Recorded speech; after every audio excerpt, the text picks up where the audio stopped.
I've always believed that the value of an object is measured by the history it carries, not by its price, not by where it was bought, but by the memories stitched into its seams. That belief had guided my entire career as a property appraiser for over 40 years. I could read a room through the objects inside it the same way some people read human faces, but nothing in my life prepared me for the moment my daughter-in-law tossed my gift into the trash on Christmas afternoon and called it cheap junk. My name is Eleanor Hartley. I am 64 years old. I have lived long enough to know that a person's character reveals itself in quiet, subtle ways, long before it explodes into something obvious. But sometimes you don't see the truth until it's thrown right at your feet, literally. The day began like all our family holidays. I dressed slowly, choosing a soft gray sweater, the one my late husband used to say, brought warmth to my face. I folded the small gift with care before placing it in a simple white box. Inside the box lay a vintage hand-stitched silk handkerchief, one I had kept for over 4 decades. It wasn't extravagant, but it held family history wrapped in old love and patience. I thought my daughter-in-law might appreciate the gesture, not the cost, but the meaning, a naive hope in retrospect. When I arrived at my son's home, I was greeted by a storm of golden lights and music that felt more staged than festive. Lila's taste had always leaned toward the kind of luxury meant to impress strangers rather than comfort loved ones. Eleanor. "You made it," she said in a tone that tried too hard and failed anyway. My son Matthew appeared behind her, adjusting his shirt collar the way he did when he was anxious. He kissed my cheek quickly. "Hey, Mom. Good you came early." There was something odd in his voice, and something even stranger in the air, as if the walls themselves were holding their breath. Christmas used to be simple. When my husband was alive, the house smelled like cinnamon and old books. Gifts were modest, thoughtful. We laughed loudly without wondering who was judging. But now everything around me felt curated, polished, performative. I walked into the living room with my gift tucked under my arm. The children, my 2 grandkids, sweet and innocent, ran to me with energy only youth can hold. Their hugs were the only genuine warmth in the house. "Grandma, is that for us?" asked little Daniel. "Not this one," I smiled. "This one's for your mom." If I had known what would happen next, I would have kept that gift in the car. The adults gathered near the tree glasses of sparkling cider in hand. Lila's mother, Grace Sorrell, stood by the fireplace with a posture that screamed superiority. Grace had always treated me as though I were a supporting character in her daughter's life, rather than the woman who raised the man Lila married. "Well," Grace said with a brittle smile, "shall we open gifts?" Lila took her seat like a queen presiding over her audience. Matthew hovered behind her tense. I placed the small white box in front of her. "What's this?" she asked. "A little something I thought you might enjoy," I said gently. She tore the wrapping as if she were rushing through something unimportant. Then she opened the box. For a moment she stared at the handkerchief, her face blank. Then her lips twisted. "A handkerchief," she said loudly, letting everyone hear. "Mom, look." "A handkerchief." Grace laughed softly. "Vintage, I suppose." "Yes," Lila replied. "Vintage, as in old." She stood, moved toward the kitchen trash bin, and without a second of hesitation dropped the silk handkerchief inside. Then she dusted her hands as if ridding herself of dirt. "This cheap junk," she said. "We don't need more clutter." The room fell silent. My heart did not shatter. It simply sank the way an old house settles deeper into the earth with time. I had imagined many scenarios in life, but watching a daughter-in-law throw away something that once belonged to my mother, something I saved through marriage, widowhood, and the lonely years that followed, was not one of them. I looked at Matthew, my son, my only child, the boy whose scraped knees I once bandaged, the young man whose college tuition I paid alone. His eyes flickered with discomfort, but he said nothing. Not a word. "Lila," he whispered weakly, "maybe don't." "Oh, relax," she cut in. "It's just a rag." Grace chuckled again, sipping her wine. Some people simply don't understand modern taste. Modern taste. That was the phrase she used, as if respect and gratitude had expiration dates. I didn't raise my voice. I didn't defend myself. After years of evaluating priceless heirlooms, I had learned a simple truth. Things only have value to people who can recognize it. Their reaction told me everything I needed to know. I reached down, picked up the fallen wrapping paper, folded it neatly, and placed it on the table. Every movement deliberate, controlled, measured. "Thank you for opening it," I said softly. No one noticed the tremor in my fingers. No one cared to. But someone did see what happened. From the corner of the room, Ava Lamont, my neighbor and oldest friend, watched with a look I recognized instantly, a look that said she knew exactly what had just occurred and exactly what it meant. The party continued around me with artificial laughter and clinking glasses, but something inside me shifted. A boundary cracked, a line finally drawn. I stood there quietly feeling the weight of 40 years of self-restraint settle into my bones. As the voices around me blurred into background noise, I lifted my hand to touch my late husband's old Longines watch, a habit I'd never broken. I whispered to myself so low no one could hear. People forget value until it disappears. And at that moment, I knew one thing with absolute clarity. I was done being the person they stepped on to feel tall. Christmas was the day they threw away my gift. The next day would be the day I took something back. Humiliation is strange. It rarely arrives like thunder. It comes as a whisper, soft, easy to miss. But once you hear it, you never forget it. After the Christmas evening shattered into that heavy silence, I remained where I was still holding the empty gift box. No one asked if I was all right. No one checked whether I was hurt. Not even Matthew. Lila laughed with the guests as if nothing meaningful had happened.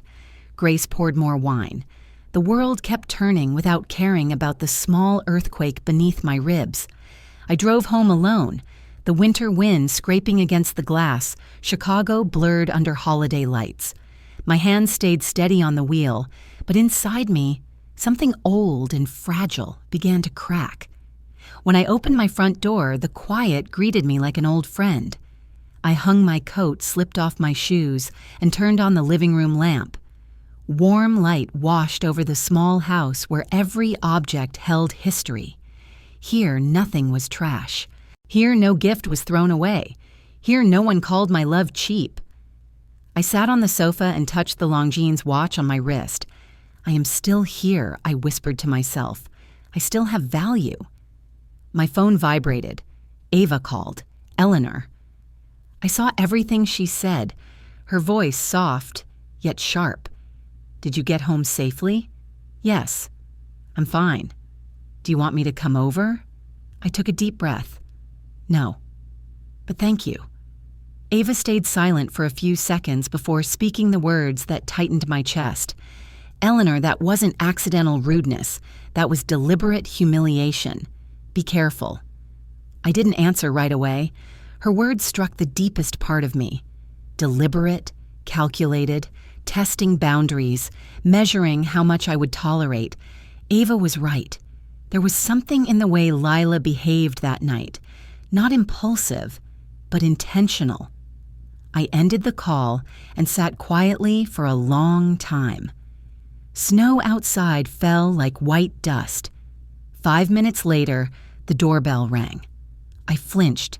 Who would come to my house at this hour? I opened the door and found Benji, the young assistant who once helped me when I taught property appraisal workshops at the community center. He always saw me as a mentor. Benji stood there with his hands in his pockets, warm breath curling into the cold air. "I drove by your son's house earlier," he said. "I saw your car leave. I had a feeling something was wrong. Are you okay?" The sincerity in his voice tightened my throat. "I am fine," I said softly. But something happened. Benji studied my face. "Do you want to talk about it?" I shook my head. "Not tonight, but thank you." He nodded, then handed me a small box. I made ginger cookies. "I know you forget to eat when you're stressed."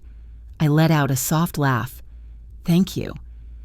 When Benji left, I closed the door and leaned against it. 64 years of life had taught me when someone was being dismissed, and tonight they dismissed me on purpose. The next morning, I woke to the familiar smell of coffee. I stood by the window watching the winter sun rise. The city remained beautiful in its own way, even when people were not. I sat at the wooden table, opened my laptop, and tried to work, but my mind refused to settle. The image of the handkerchief in the trash haunted me. I closed my eyes and saw my father, the man who taught me to honor real value, placing that handkerchief in my hand on the day I left for college. Value is built by time, Ellie, he said. What comes fast is rarely true. 4 generations had passed that gift down, and last night it was thrown away in 3 seconds. My coffee turned cold. Around 9, Ava called again. Eleanor. I've been thinking all night. So have I. Did you notice Grace kept watching you? And Lila looked at Matthew before every move she made. I remembered their eyes, the smirk. Yes, I said. They were testing reactions. Ava lowered her voice. Matthew failed. That hurt more than I expected. It wasn't about last night, I said slowly. It's about what's beginning. Beginning, yes. The whisper before the storm. Ava sighed. Then you need to prepare. Keep quiet for now. That afternoon, I drove to my usual watch repair shop, a small place squeezed between 2 brick buildings. The glass door read, Benji's Time Works. A tiny bell rang as I stepped inside. Benji looked up and smiled. Ellie. Perfect timing. I just polished a 1940 Hamilton. I glanced at the vintage watches in the display case. Each one carried a story that Lila and Grace would never understand. Benji handed me a cup of hot tea. You look tired. I'm tired of pretending everything is fine. He leaned against the counter. Then maybe you should stop pretending. I stared at him. Stop pretending, yes. Some people only understand consequences. You always choose kindness. But kindness, without boundaries, becomes fuel for people like them. I stayed silent for a long time. Benji had no idea what happened last night, yet his words cut straight to the truth. Benji, I whispered, do you think money reveals a person's true nature? He smiled faintly. I fix assets for a living. Trust me. Nothing exposes character faster than money or inheritance. The word inheritance made me freeze. I'd never thought about it, but others might have. For a very long time. That night, I sat alone on the sofa, turning the Longini's watch under the warm light. I thought about Matthew, about Lila, about Grace, about the smirk when they called my gift trash. Then a cold, clear thought formed. Anyone who disrespects your gift will eventually disrespect you. Last night wasn't about the handkerchief. It was about the message. I was no longer seen as someone who mattered in their family. And when an older woman is pushed away from the table, they don't just take her seat. They take her voice, her worth, and her presence. I'd lived long enough to know if they could throw my gift in the trash, they could throw me out of their lives. I placed the watch on the table. That night, I went to bed with a decision as clear as the snow on my roof. Tomorrow, I would begin gathering the truth. And this time, I would not stay silent. I woke before my alarm, long before the winter light reached my windows. My house felt colder than usual, not from the weather, but from the memory of the night before. That memory sat in my chest like a stone. I made coffee and stood by the counter. The steam curled upward soft against the morning chill. I held the mug with both hands, letting the heat ground me. My mind replayed every second of Lila's smirk, every glance Grace exchanged with her, every moment Matthew failed to defend me. The truth no longer whispered. It pressed against me like a weight. After breakfast, I grabbed my coat and purse. I needed air. I needed movement. I needed to step back into the world that had always made sense. The world of old houses, creaking floors, and land records written in faded ink. The world where numbers never lied. I drove to my office on West Armitage. The small brick building stood between a bakery and a florist. Both owners waved as I walked by. This neighborhood knew me. They respected me. They trusted my work. Inside, the familiar smell of paper and cedar polish wrapped around me. I turned on the lights and touched the frame on my desk. It was a photo of me at 22 holding my first certification. My hair was darker then, my eyes sharper, but the pride on my face was the same pride I carried now. I sat down and opened the file for a lakefront property I had appraised last week.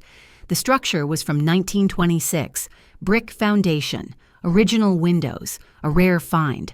I lost myself in the details: wood density, roof age, market comparison. My mind finally found rhythm again. Then my office door opened. It was Matthew. I looked up slowly. His face was pale, his hair uncombed, his voice quiet. "Mom, can we talk?" I set my pen down.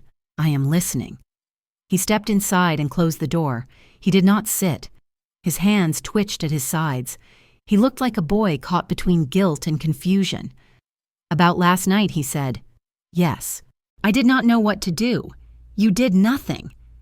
The words hung there clean and sharp. He swallowed. His eyes darted to the floor. I did not want to embarrass Lila in front of her family. She gets anxious in crowds. I was trying to keep things calm. His explanation slid off me like water.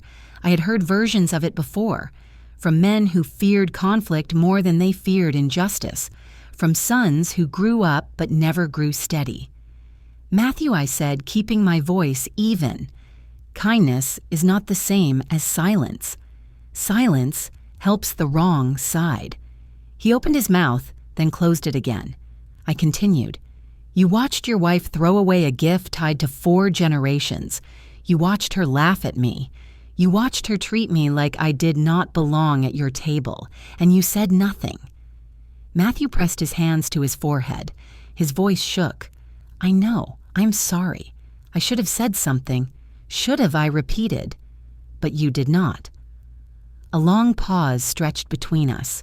In that silence, I saw the boy he once was, the boy who held my hand at his father's funeral, the boy who promised to take care of me someday, the boy who meant it then before life hardened him.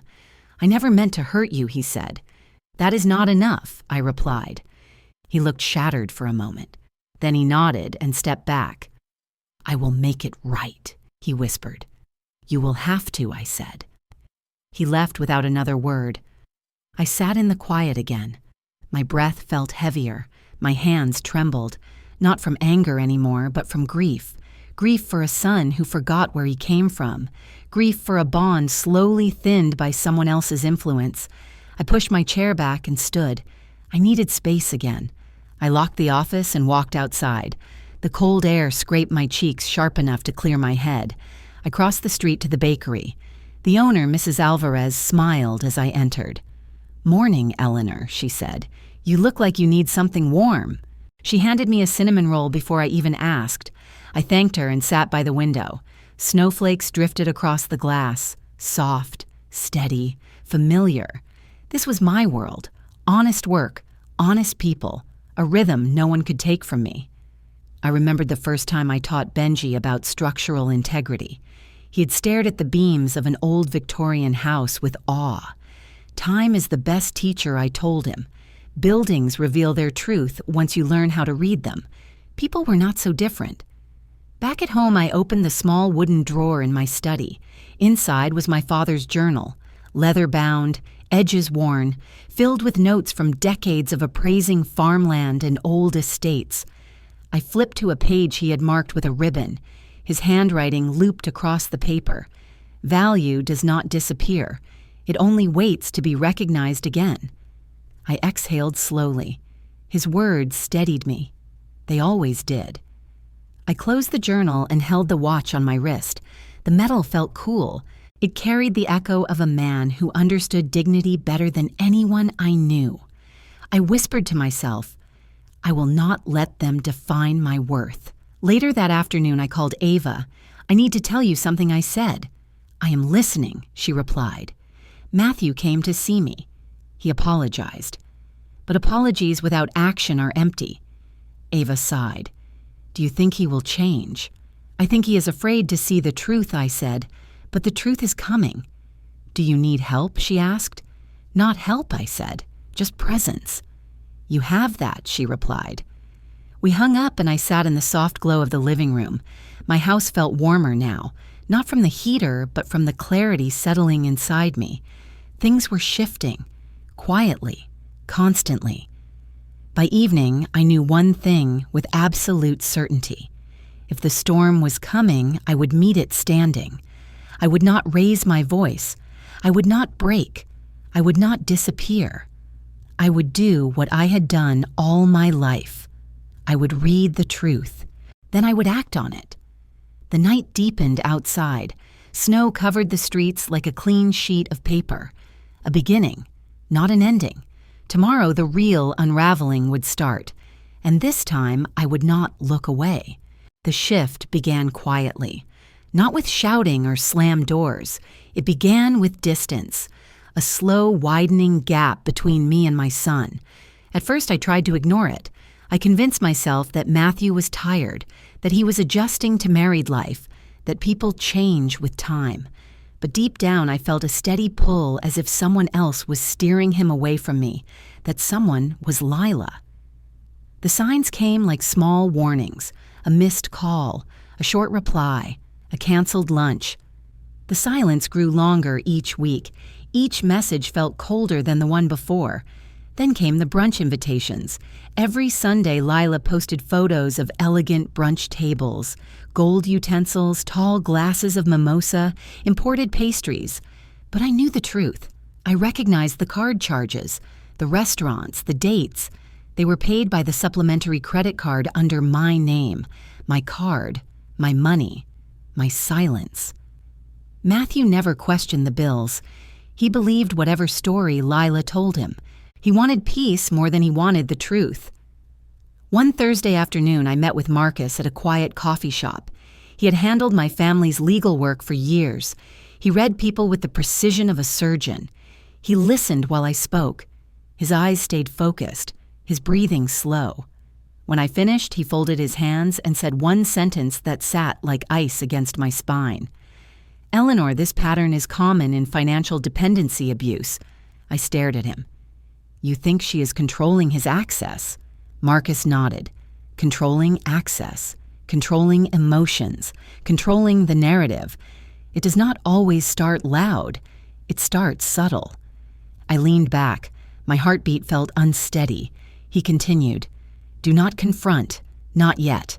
Watch the money. Watch the language. Watch the pressure points. I left the cafe with a knot in my stomach. It tightened more each day. The comedy came from Grace, who showed up unannounced one afternoon while I was reorganizing my dining room. She walked in like she owned the place. I am only helping, she said. She held up a catalog of curtains, all beige, all identical, all cheap. I think your home should have a Paris cream aesthetic, she said. Very elegant, very refined. I flipped the catalog over. The store logo was printed in bold letters. It was a discount website well known for low-quality fabric. I raised an eyebrow. Paris cream. Grace nodded proudly, the height of modern taste. I had seen better curtains in motel rooms on the side of the highway. Still, I forced a polite smile. I will think about it.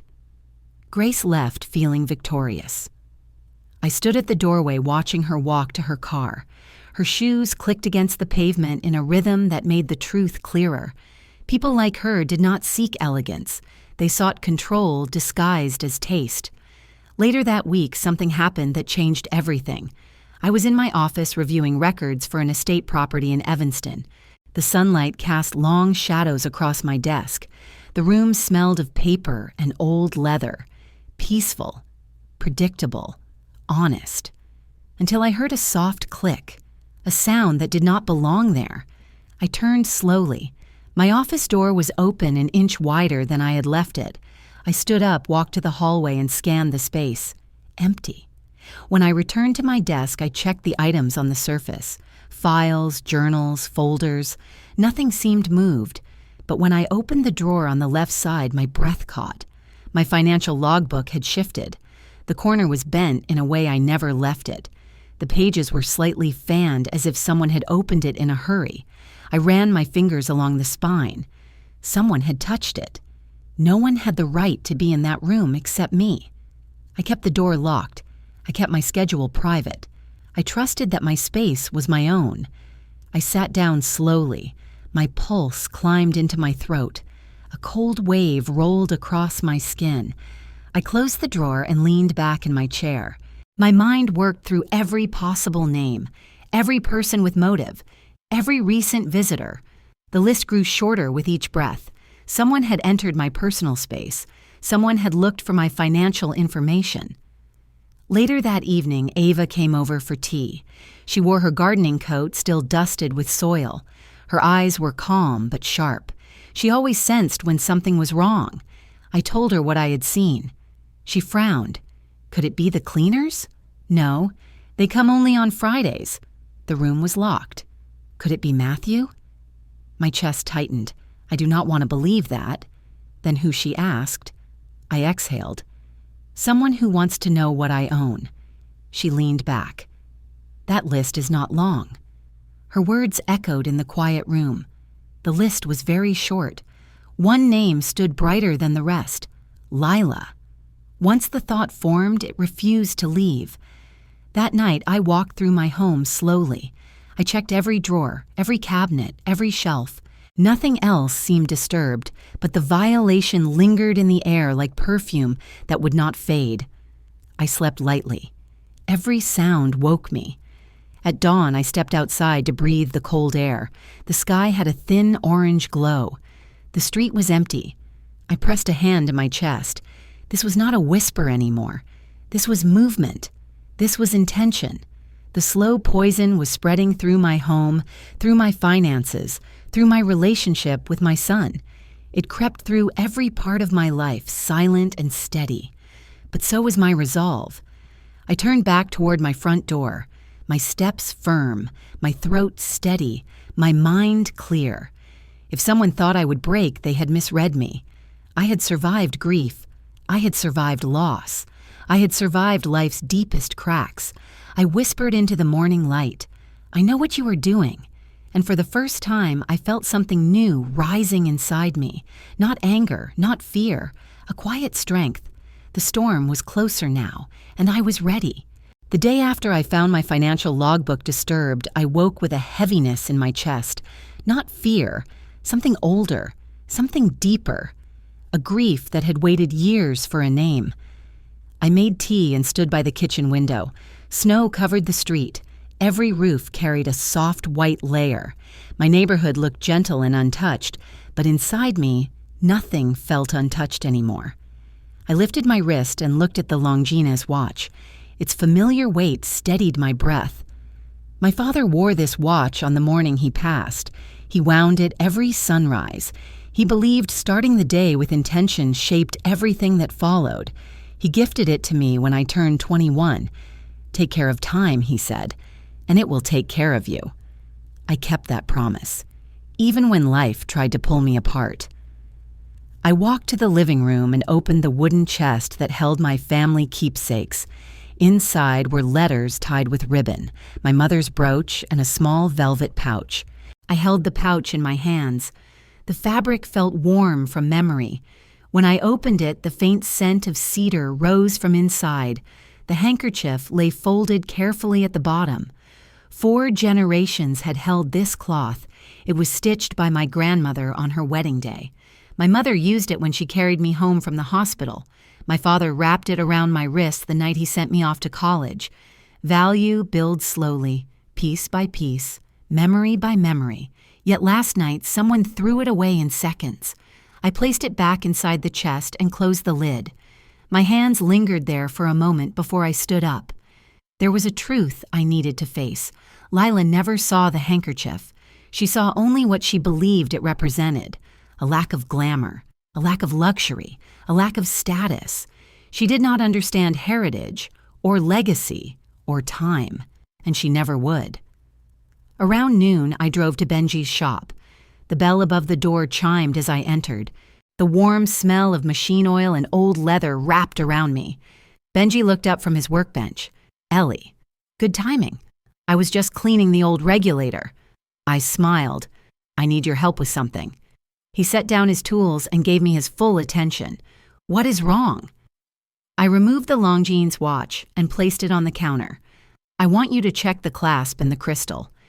Benji lifted the watch with gentle hands. Did something happen? There was no point hiding the truth. It was dropped. He inhaled sharply. By who? My daughter-in-law, I said. Last night. Benji studied my face. His voice softened. I am sorry. It is all right, I said. It survived worse hands. He nodded. I will clean it and tighten the screws. I will treat it with respect. Respect. That word landed deep. While Benji worked, I sat by the window and listened to the soft rhythm of his tools. The tick of clocks around the shop created a steady hum. Time breathed in the room.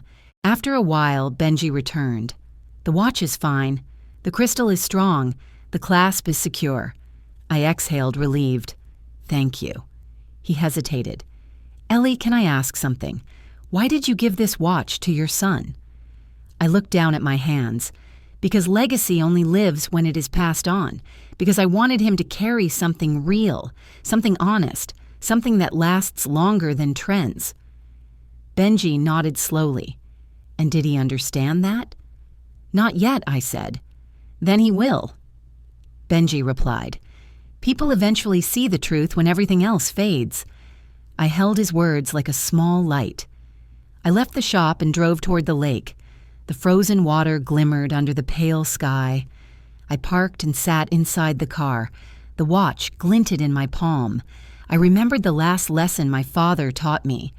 Do not let anyone shame what time has made. He said it on the porch of our old farmhouse, holding this very watch. His voice was calm, his conviction steady. That sentence returned to me like a breath from the past. I turned the watch over and traced the engraving on the back. For the one who sees value. I closed my fingers around it. Later that evening, I sat by the fireplace and wrote a letter to myself, a habit I picked up after my husband died. It helped me sort the truth from the noise. I wrote I gave Matthew the watch because I believed he would treat it as part of us. I believed he would protect what we built. I believed he would see the love behind it. Then I wrote, he did not lose the gift. He lost the meaning. My eyes stung, but I refused to let the tears fall. Tears were for grief. This was not grief. This was clarity. I folded the letter and placed it inside the wooden chest. Then I reached for the handkerchief again. I held it against my heart. The fabric felt softer than memory. In that quiet moment, I understood something important. The shame was never mine. The disrespect was never mine. The humiliation belonged to the person who threw it. I whispered into the room, some things are priceless because they were never meant to be understood by small hearts. My phone vibrated. It was a message from Matthew. Mom, can we talk tomorrow? I stared at the screen. His words looked uncertain, unsteady, like someone who finally sensed the consequences of silence. I typed only one sentence. Yes, we will talk. I set the phone down and stood up. My house felt warmer, the air sharper, the truth clearer. As I walked to my bedroom, I placed the watch on my nightstand and turned off the lamp. Tomorrow would be the beginning of something larger, something that had been building for months, something that would bring every hidden truth to light. I lay down and closed my eyes. If Lila believed she had broken me, she had misunderstood the very foundation of my life. Time does not break, it reveals, and it was about to reveal everything. Christmas Eve arrived with a quiet sky and a sharp wind. The streets glowed with lights, but there was no warmth in my chest. I dressed slowly, choosing a simple navy dress and a wool coat. I looked at myself in the mirror. My face was calm, my eyes steady, my breath even. The Longines watch rested on my wrist. The metal felt cool, like a reminder of where I came from and what I carried. I drove to Matthew and Lila's house. Cars lined the driveway. Laughter echoed from inside. Their home looked bright from the outside, but brightness can hide many things. When I stepped inside, the scent of roasted turkey filled the air. 22 people crowded the living room. Coats, scarves, wine glasses, glittering decorations, everything staged to impress. Lila stood near the kitchen, her makeup flawless, her smile wide. She greeted each guest with a practiced sweetness. When she turned toward me, her smile thinned. "Eleanor," she said, "you made it." Her tone held polite surprise, the kind that cuts without raising a voice. Matthew approached quickly. He kissed my cheek and whispered, "Thanks for coming. I want tonight to go smoothly. Smooth is not the same as kind. Smooth can hide cruelty." I nodded. Of course. The guests gathered around the long dining table. Golden plates, tall candles, name cards printed in silver. Mine was placed at the far end next to a drafty window. Lila watched me notice the placement. She smiled. "We thought you liked quiet corners." I took my seat without comment. A quiet woman is often mistaken for a weak one. I have never been weak. When everyone settled, Lila raised her glass. Before we eat, she said we have gifts, small tokens to show appreciation. She handed Matthew a wrapped box, my box, the wooden box I carved with my father, the one that held the watch and the handkerchief, the one she had thrown away once. My pulse steadied. My hands stayed still. I did not move. Matthew looked at me, unsure. "Mom, is this from you?" "Yes," I said. "Open it." He lifted the lid. Inside lay the watch, polished and restored. Next to it, the handkerchief folded neatly. A letter rested beneath both items. His eyes softened. His lips trembled. His breath caught as he read the first line of the letter. "To the man you are becoming." A single tear dropped onto the edge of the envelope. The room felt still for a moment. Then Lila's hand shot forward. She grabbed the box from Matthew with a stiff laugh. "Oh, come on," she said. "Another sentimental thing. How old is this watch anyway?" Her voice rose with mocking energy. "Let me guess. Something from a yard sale." Matthew froze. The room's air shifted. I could feel everyone watching. Lila lifted the watch and dangled it by its strap. "This is cheap. I mean really cheap." She turned to her mother. "Right, Mom." Grace laughed loudly. "Some people really love trash." The word hit the room like a slap. Trash. I exhaled slowly. My spine remained straight. My chin lifted slightly. "Lila," Matthew said. His voice trembled. "Stop." She ignored him. She placed the watch on the edge of the table, tapped it twice, and pushed it off. It hit the hardwood floor with a sharp crack. Several guests gasped. Grace smirked. Lila shrugged. "It is fine," she said. "If it breaks, she can buy another one." Matthew's face went white. He reached down, but I was faster. I bent forward and picked up the watch myself. I held it in my hands and brushed away the dust with the cuff of my sleeve. The room stayed painfully silent. I stood. I looked at every face. I felt the weight of generations behind me. Then I spoke one word, noted. The word was steady, clear, precise. It carried a promise no one in that room understood yet. I placed the watch in my coat pocket and returned to my seat. No one spoke. Forks paused in midair. Conversations died. Even the candles flickered slower.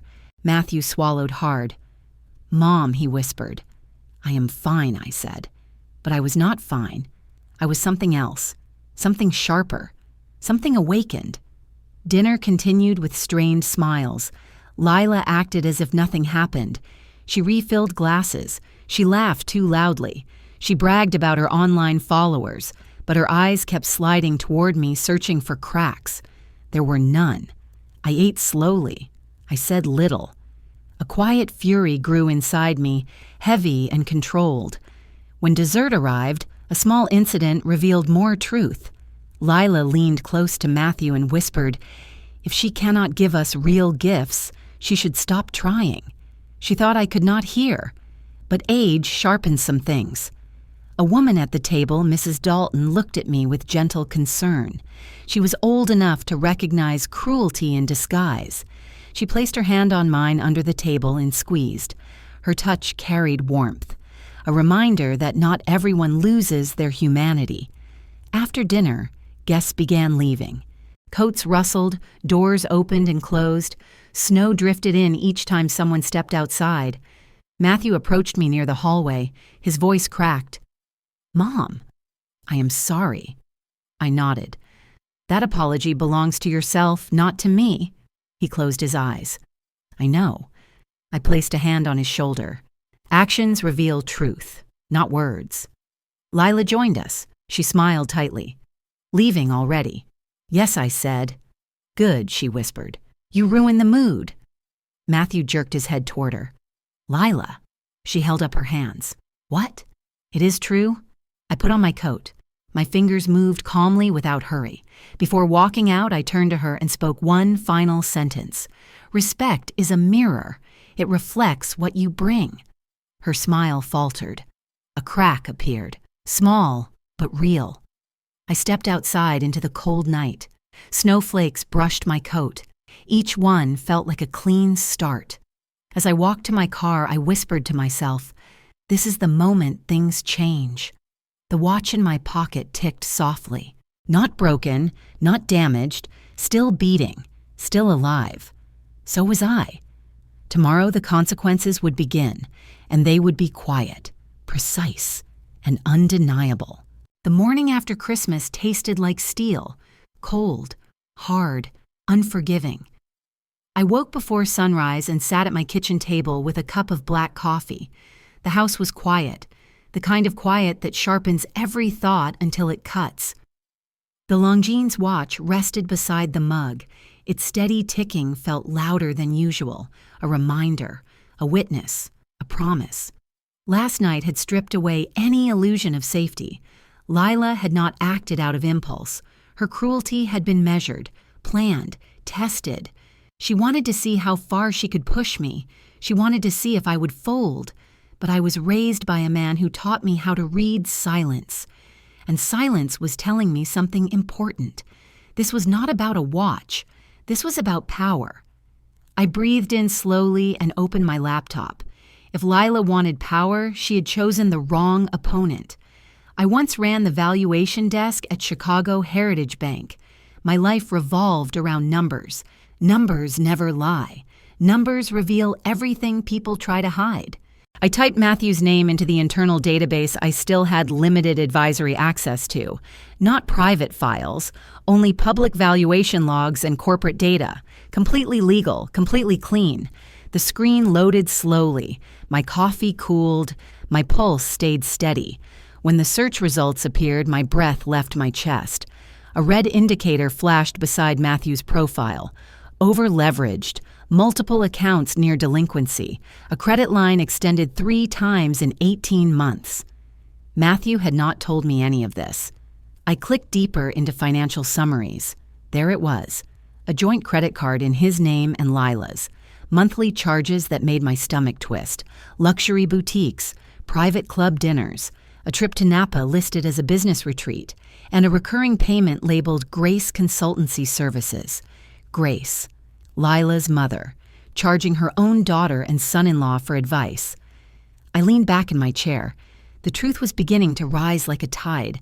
Matthew was drowning financially, and Lila was helping him sink faster. My hands did not shake.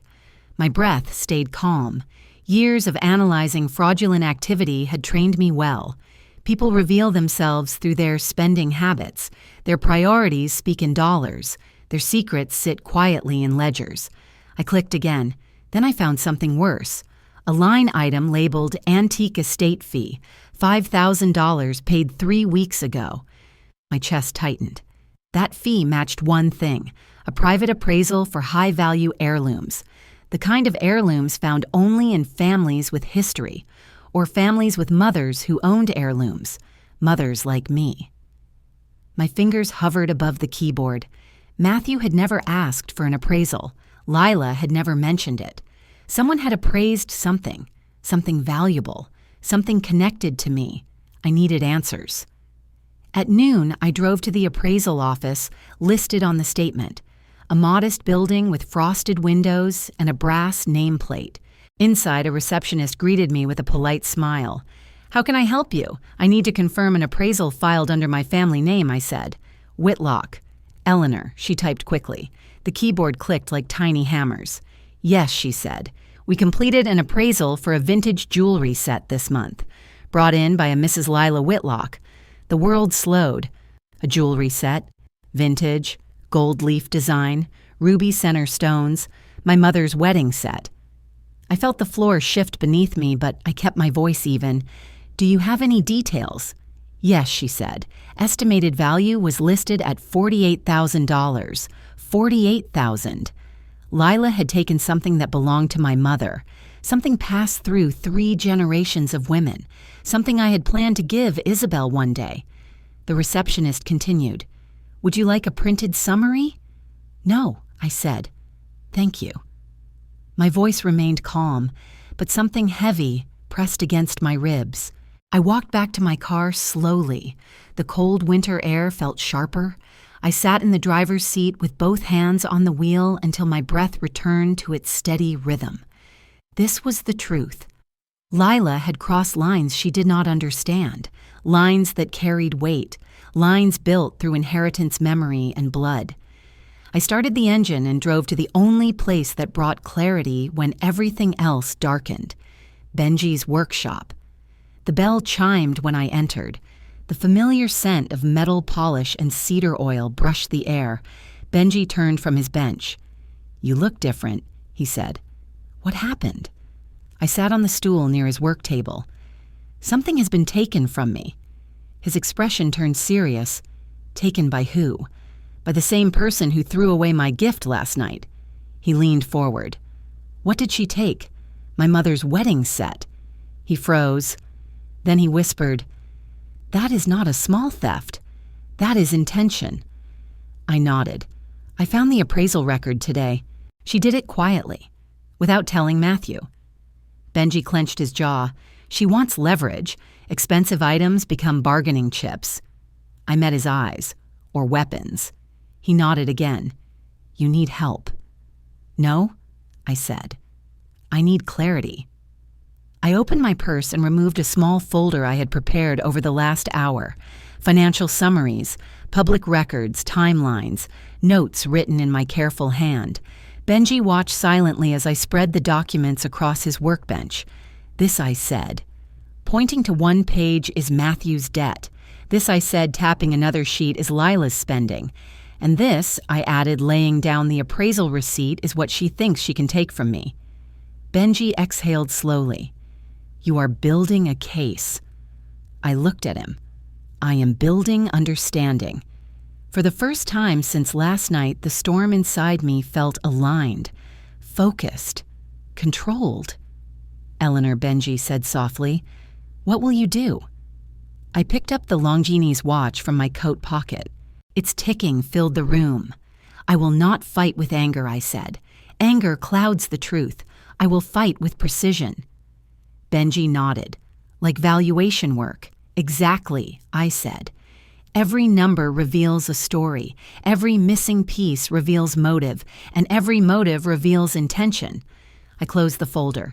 "Tonight I begin documenting everything. Matthew's debt, Lila's spending, Grace's involvement, the jewelry theft, the disrespect, the patterns." Benji frowned. "Patterns." "Yes," I said. "Abuse always follows patterns." He swallowed hard. "Do you think they want something else from you?" I thought of the inheritance that Matthew knew existed. I thought of the land my father left me. I thought of my savings, my grandmother's safe deposit box, my mortgage-free home. "Yes," I said. I think this began long before last night. The realization did not scare me. It steadied me. It clarified everything. When I stood to leave, Benji handed me a small velvet pouch. "What is this?" "A protective charm," he said. "Something my grandmother used to give us when life felt dangerous." I smiled gently. "Thank you." Outside, the sky had darkened. Snow dusted the windshield like powdered glass. I started the engine and drove home with a calm that surprised even me. When I entered my living room, I placed the watch on the table and opened a fresh notebook. At the top of the first page, I wrote one line: "The ledger never lies." Then I began writing, line after line, detail after detail, truth after truth. Because this time I would not walk into their storm. I would bring my own. The night I finished the ledger, something in me settled. Not peace, not anger. Something sharper, something clean. The truth had shape now. The truth had weight. And once truth gains weight, it becomes impossible to ignore. At dawn, I placed the notebook beside the Longines watch. Both items felt connected. One measured time. The other measured intentions. I brewed coffee and watched the winter sun rise behind the Chicago skyline. Its orange glow softened the frost on the window. My breath steadied with the rhythm of the city waking around me. Then my phone buzzed. A text from Matthew. "Mom, can we talk?" Short, cautious, strange. I stared at the message. Matthew rarely initiated conversations, especially after nights like Christmas, but something in his tone felt off, hesitant, almost frightened. I typed back one sentence. "Come by at noon." I spent the next hours organizing my notes into categories: spending, debt, appraisal, behavior, timeline. Patterns were forming. Patterns that pointed toward motives deeper than disrespect. At 11:52, tires crunched over the snow outside my house. I watched Matthew step out of his car. He did not walk with confidence today. His shoulders were stiff. His eyes were uneasy. He knocked once. I opened the door without greeting him. "Mom," he said quietly. "I need to explain." I stepped aside. "Then explain." He came inside and stood awkwardly in the living room. His hands fidgeted with his wedding ring. He looked thinner, older, as if the last few days had peeled something from him. "Lila is upset about Christmas," he began. "Upset," I said. Interesting word. He swallowed. "She thinks you misunderstood her." I held his gaze. "I understand her perfectly." Matthew exhaled sharply. "Mom, she is under a lot of stress. Work, family, money, things you don't see."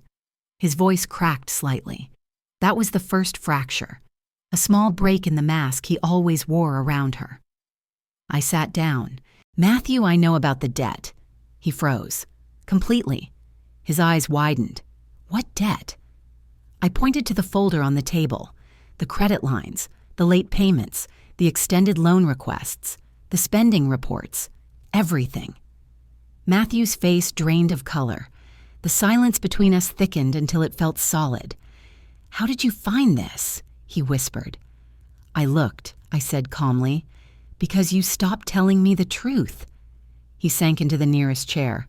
His breath shook. "Mom, it is not what you think. Then what is it?"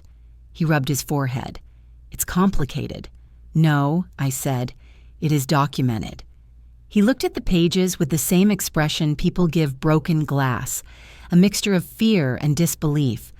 "That appraisal," he said slowly, "you saw that too." "My mother's jewelry," I replied. "Explain that." Matthew closed his eyes.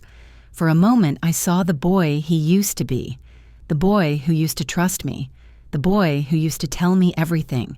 "Lila said we needed it for insurance," he murmured. "That is not an insurance rate," I said. "That is a liquidation rate." His eyes opened sharp with sudden understanding. "Mom, I swear I didn't know she took them." I believed him. Not fully, but enough to see the fracture widening. He leaned forward. "Lila said you wanted her to handle family planning. She said you wanted things modernized." I stared at him. "Why would she say that?" "Because," he said, voice cracking again, "she said you told her I was irresponsible with money. I let that sink in. The lie was bold, but the motive was clear." "Matthew," I said softly, "why did you believe her instead of me?" His answer was quiet. "Because I wanted to." The sentence hit harder than anything before. He took a long breath. "Mom," she said, "if we planned the inheritance early, things would be less stressful. She said you were worried about your health. that you wanted to prepare. My chest tightened. Matthew, I never said any of that. He nodded weakly. I know that now. The fracture grew. He covered his face with both hands. I am losing control of everything. Matthew, I asked, what did she tell you about me? He hesitated. She said you were becoming forgetful, that you misplaced things, that you were emotional, that you were fragile. I felt a cold wave rise from my stomach. Fragile. The word people use when they want to remove you quietly. She said Matthew continued that maybe it was time someone else managed the family assets. Family assets. Plural. My assets. I leaned back slowly. Matthew looked at me. He looked up. His eyes were full of guilt, confusion, and the weight of someone realizing they had been manipulated. I am not fragile, I said.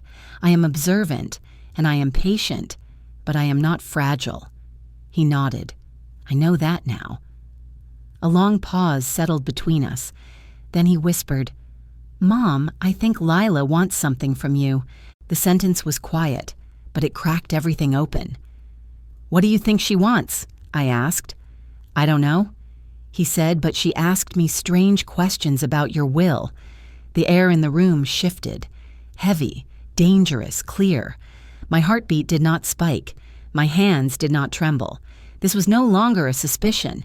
It was a pattern, a direction, a motive. Matthew, I said firmly, where is the jewelry now? He shook his head. I don't know, I swear. She said she wanted to keep it safe. Safe. People only hide what they plan to keep. I stood and picked up the folder. Matthew listened carefully. He straightened like a child awaiting instruction. You will say nothing to Lila about this conversation. You will act normal. You will watch. You will listen. And you will wait. His throat tightened. Mom, are you planning something? Yes, I said. I am planning clarity. He nodded slowly. What should I do? Protect the children, I said. Everything else can wait. Matthew looked at me with a fear I had never seen in him before. Mom, he whispered, what if she is dangerous? I placed a hand on his shoulder. Matthew, I said calmly, danger only wins when truth stays quiet. He swallowed hard. What happens next? I picked up the Longines watch. Its ticking filled the room. Next, I said I follow the evidence, because the ledger never lies, and people who fear the truth always make their first mistake right after being confronted. Matthew had just made his. When Matthew left my house, the silence changed shape. It no longer felt empty. It felt strategic, measured, purposeful. I placed the Longines watch on the table and listened to its steady ticking. The sound anchored me. Each tick felt like a reminder that time exposes everything. By noon, the winter sky dimmed. The frost on my window thickened. My phone vibrated with a message from Ava. Update when ready. Stay careful. Her restraint told me she understood the shift. This was no longer about disrespect. This was about motive. I gathered the folders and locked them inside my desk drawer. Evidence needs protection. Evidence needs order. Evidence needs patience. At 2 o'clock, I drove to Benji's repair shop. Not for a watch, for clarity. When I walked in, the small bell chimed above my head. Benji glanced up and froze slightly as if sensing something had changed. You look different today, he said. Focused. I am, I replied. He poured tea into a small ceramic cup and placed it in my hands. The warmth steadied my pulse. Tell me, he said. I studied his face for a moment. Benji, what happens when someone brings in jewelry for a silent appraisal? He straightened. Depends. Silent appraisal usually means liquidation plans. They want fast numbers without documentation. Liquidation. The word slid through my chest like ice. Benji continued. If someone wanted insurance, they'd request paperwork, appraisal certificates, photos, serial numbers. I nodded. And if they wanted to hide an asset? He didn't hesitate. Silent appraisal. Quick measurements. No trail. My breath steadied. My suspicions sharpened. Benji looked at me carefully. Whose pieces were appraised? I answered with one sentence. My mother's. His jaw tightened. Ellie, this is no accident. No, I said, it is not. Benji lowered his voice. Are you safe? I held his gaze. Yes, because now I know. He exhaled slowly as if confirming something he feared. I left the shop with one simple truth pulsing in my chest. People do not appraise what they plan to return. At 4:30, I parked outside Matthew's house. I did not knock. I waited in the car and watched the windows. Observation reveals patterns. 20 minutes later, Lila stepped outside. Her coat was luxurious. Her purse was new. Her phone pressed tight to her ear. I watched her lips move with sharp intention. She paced. She gestured. She checked the driveway twice. Someone expecting a delivery or hiding one. When she went back inside, I wrote everything down. Time, behavior, direction, patterns create answers. At 5:15, Grace arrived in a silver sedan. She looked around before walking in. Her steps were quick, almost nervous. The pieces were aligning, too clean, too coordinated, too convenient. I stayed until dusk swallowed the neighborhood. Then I drove home through the blue Chicago evening headlights, skating across quiet streets. Inside my house, the stillness returned, comforting, controlled.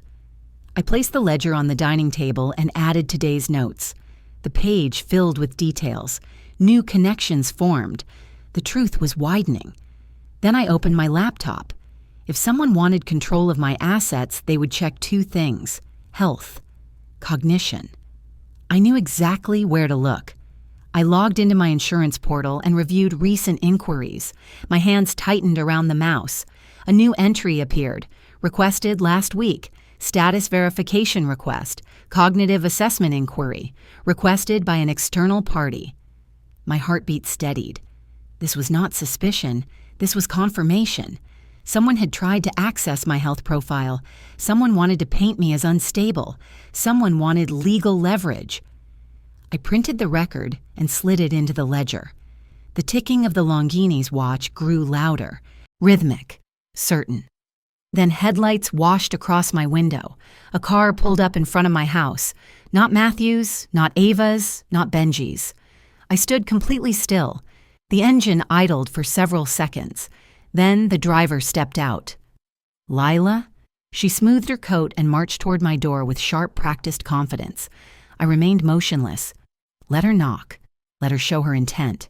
She banged on the door, hard. Eleanor, she called. Open the door. We need to talk. I did not move. Her tone sharpened. I know you spoke to Matthew. You are making things worse. I stayed silent. She shifted tactics. I deserve respect. You embarrassed me.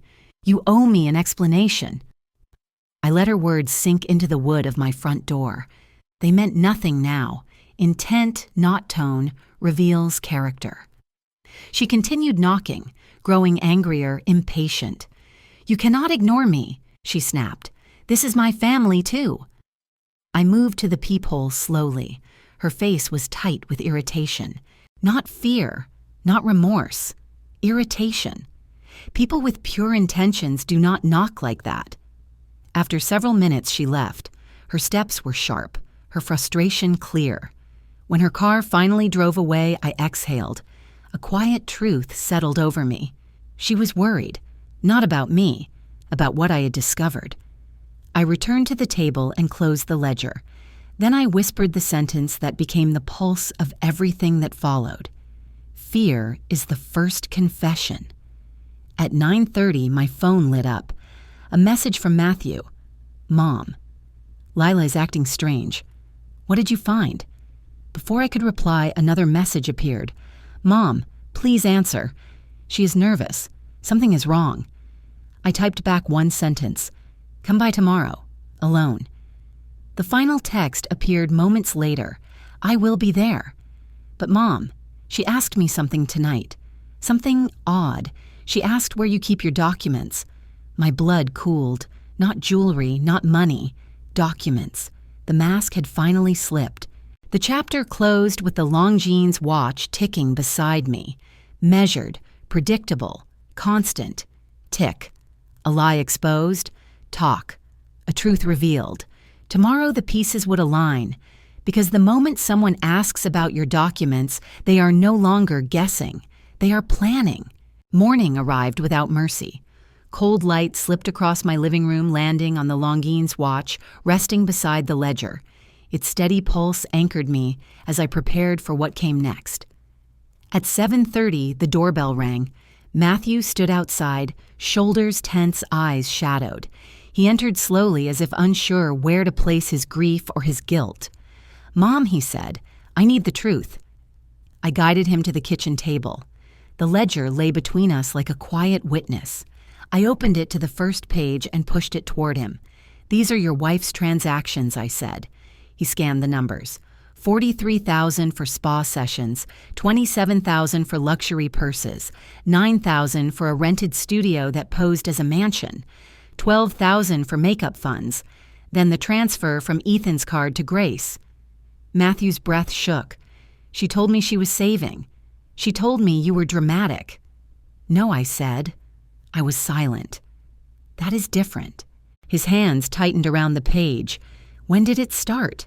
"Before Christmas," I said, but silence allowed it to grow. He closed the ledger with trembling fingers. "I failed you." "No," I said. "You trusted people who did not earn it." The house hummed with the faint sound of heat through old vents. Matthew leaned back, covering his face with both hands. "I heard her last night," he whispered. "She asked where you store your legal papers. I asked her why. She refused to answer." My chest tightened. That was the confirmation I needed. "Your documents matter," I said. "They reveal who holds power." He nodded slowly. "I want to fix this."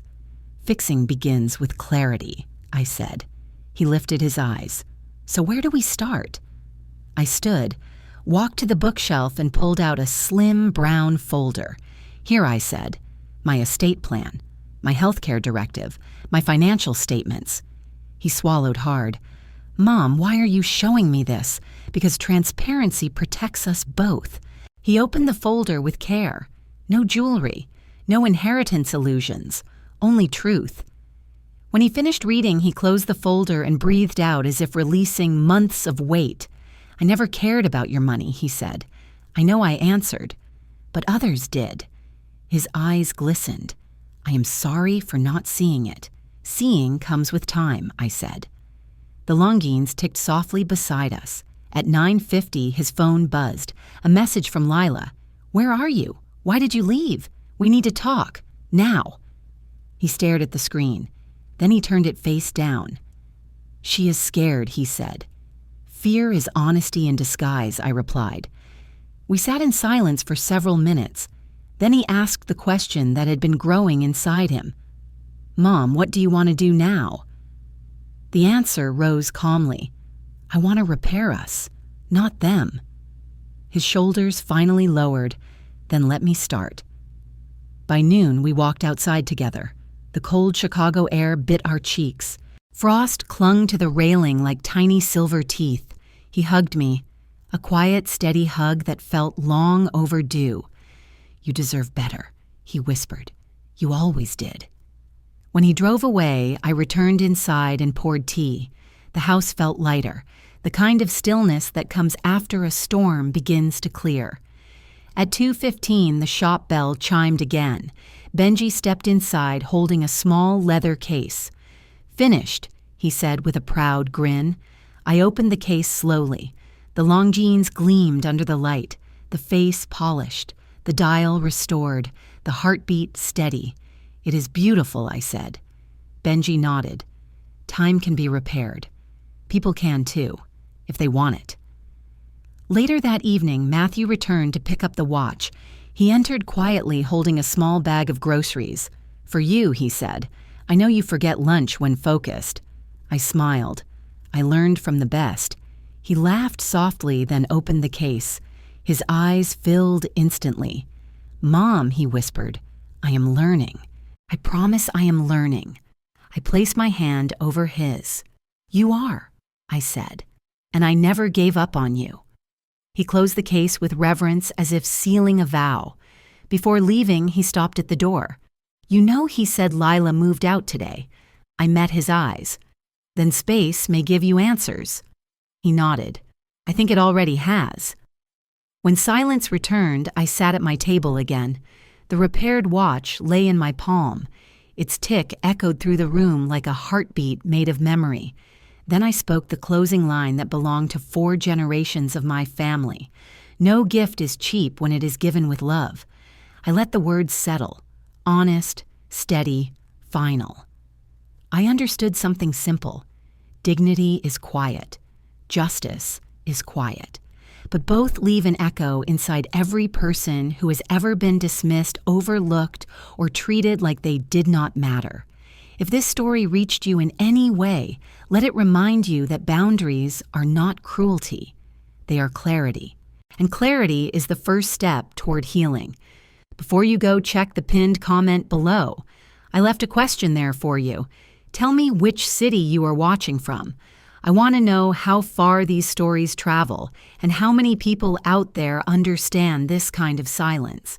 If you believe older voices deserve respect, hit like. If you want more quiet justice stories, subscribe and stay with me. New chapters come every week. Your support keeps these stories alive. Thank you for listening. Take care of yourself. Take care of your dignity.